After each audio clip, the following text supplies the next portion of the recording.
ఒకానొకప్పుడు గోపాలపురం అనే ఒక ఊరు ఉండేది. ఆ ఊరిలో రాము అనే ఒక వ్యక్తి ఉండేవాడు. అతడు ఊరిలో అందరితో కలిసిమెలిసి ఉండేవాడు. అతని కుటుంబం, తన భార్య, ఇద్దరు పిల్లలు. ఇలా ఉండగా అతనికి చంద్రశేఖరుడనే అన్న ఉన్నాడు. అతడు రామాపురం అనే ఊరిలో ఉంటాడు. గోపాలపురం నుంచి రామాపురం వెళ్ళడానికి ఒక రోజు పడుతుంది. రాముకి వాళ్ళ అన్నను చూడాలనిపించింది. ఆ విషయం తన భార్యకి చెప్పాడు. తన భార్య అంగీకరించింది. ఆ ఊరికి వెళ్ళడానికి ఒక రోజు పడుతుంది కనుక భోజనం కూడా సిద్ధం చేసుకున్నారు. ఆ మరుసటి రోజు ఎద్దుల బండిలో రామాపురం బయలుదేరారు. అలా ఎద్దుల బండిలో కొంత దూరం వెళ్ళిన తర్వాత గాలి ఎక్కువగా వీచసాగింది.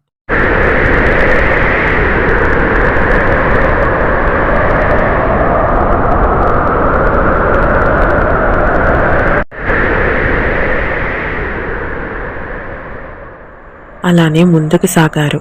తర్వాత వర్షం మొదలైంది. అలానే ముందుకు సాగారు.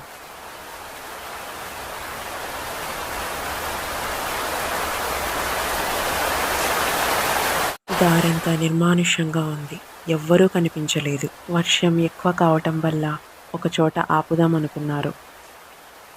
వాళ్లకు దూరంగా ఒక మర్రి చెట్టు కనిపించింది. అక్కడ కొద్దిసేపు ఆగుదామనుకున్నారు. అక్కడికి వెళ్ళి ఆగారు. వర్షం ఇంకా ఎక్కువయింది. ఉరుములు మెరుపులు కూడా రావడం మొదలయ్యాయి. వర్షం ఎంతసేపటికి తగ్గకపోవడంతో వాళ్ళు చాలా దిగులు పడారు. వారు దారి మధ్యలో ఉన్న కారణంగా వారు ఏ ఊర్లో ఉన్నారో వారికి అర్థం కాలేదు. వాళ్లకు అటుగా ఒక బోర్డు కనిపించింది. దాని మీద రావణాపురం అని రాసి ఉంది. వర్షం ఎంతకు తగ్గలేదు. చీకటి పడుతోంది.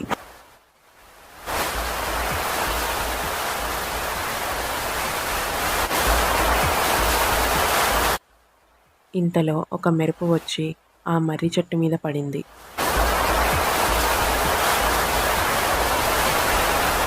ఆ మెరుపు దెబ్బతో ఒక పెద్ద కొమ్మ వచ్చి ఎత్తుల మీద పడి అవి రెండు చనిపోయాయి. ఆ విషాదన ఘటనతో వారందరూ బోరుమని విలపించారు.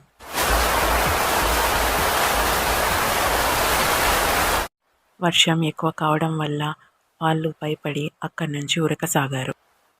ఇంతలో కొద్ది దూరంలో వాళ్ళకొక పాడుపడ్డ బంగ్లా కనిపించింది. ఈ గందరగోళంలో వాళ్ళకి ఏం చేయాలో తెలియక ఆ బంగ్లా లోపలికి వెళ్దామనుకున్నారు. ఆ బంగ్లా చాలా భయంకరంగా ఉంది.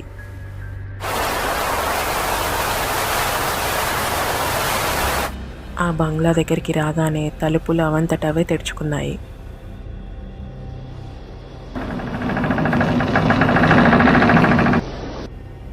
వాళ్ళు ఆ రాత్రి చీకటికి వర్షంకి భయపడి లోపలికి వెళ్ళారు.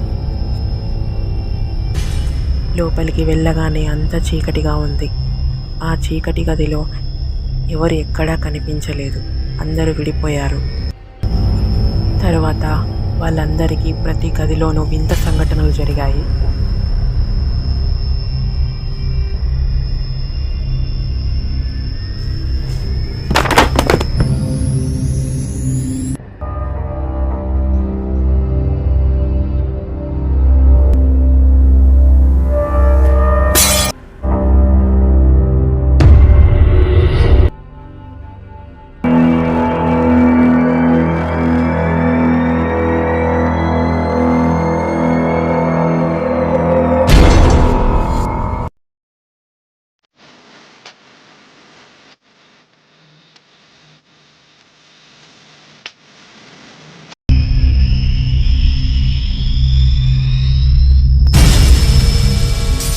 తర్వాత రాము ఒక గది దగ్గరికి వెళ్ళాడు.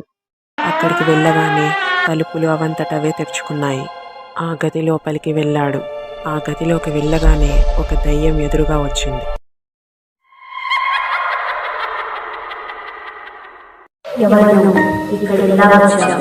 రాము జరిగిందంతా చెప్పాడు. నేను ఒక ప్రశ్న వేస్తాను. నువ్వు దానికి సమాధానం చెప్తే నువ్వు నీ కుటుంబంతో సహా ఇక్కడి నుంచి వెళ్ళవచ్చు. అంతేకాక చనిపోయిన నీ ఇల్లు కూడా బ్రతుకుతాయి. కానీ నువ్వు సమాధానం చెప్పకపోతే నీ కుటుంబం మొత్తం ఇక్కడే బందీగా ఉంటారు. రాము సరే అన్నాడు. దయ్యం ప్రశ్న అడిగింది. రాము సమాధానం చెప్పలేకపోయాడు. రాము సమాధానం చెప్పలేనందున ఆ గదిలోనే బందీ అయిపోయాడు. వెంటనే తలుపులు మూసుకున్నాయి. తరువాత దయ్యం రాము భార్య అయిన సుందరి గదిలోకి వెళ్ళింది. సుందరిని ప్రశ్న అడిగింది. సుందరి కూడా ప్రశ్నకు సమాధానం చెప్పలేనందున ఆ గదిలోనే బందీ అయ్యింది. ఇక పిల్లలిద్దరూ పండు, లడ్డు మిగిలారు. దయ్యం పిల్లలిద్దరి దగ్గరికి వెళ్ళింది. దయ్యం రాగానే పిల్లలిద్దరూ భయపడిపోయారు. మీ అమ్మ నాన్న నా దగ్గరే బందీగా ఉన్నారు. వాళ్ళని కాపాడుకోవడానికి నేను ఒక అవకాశం ఇస్తున్నాను. మీకు తెలిసిన వారు ఎవరైనా పిలుచుకొని రండి. నా ప్రశ్నకు సమాధానం చెప్తే మీ అమ్మ నాన్నను నేను విడిచిపెడతాను. ఆ పిల్లలకి ఏం చేయాలో తెలియక సరే అన్నారు. వెంటనే బంగ్లా తలుపులు తెరుచుకున్నాయి. పిల్లలిద్దరూ భయంతో బయటికి పారిపోయారు. బయటికి రాగానే తెల్లారి కావడం గమనించారు. అక్కడి నుంచి పారిపోతున్న సమయంలో ఆ పిల్లలిద్దరికీ ఒక వ్యక్తి ఎదురుగా కనిపించాడు. అతనితో జరిగిందంతా చెప్పారు. ఇది ముగింపు కాదు, అసలు భయం ఇప్పుడే మొదలైంది.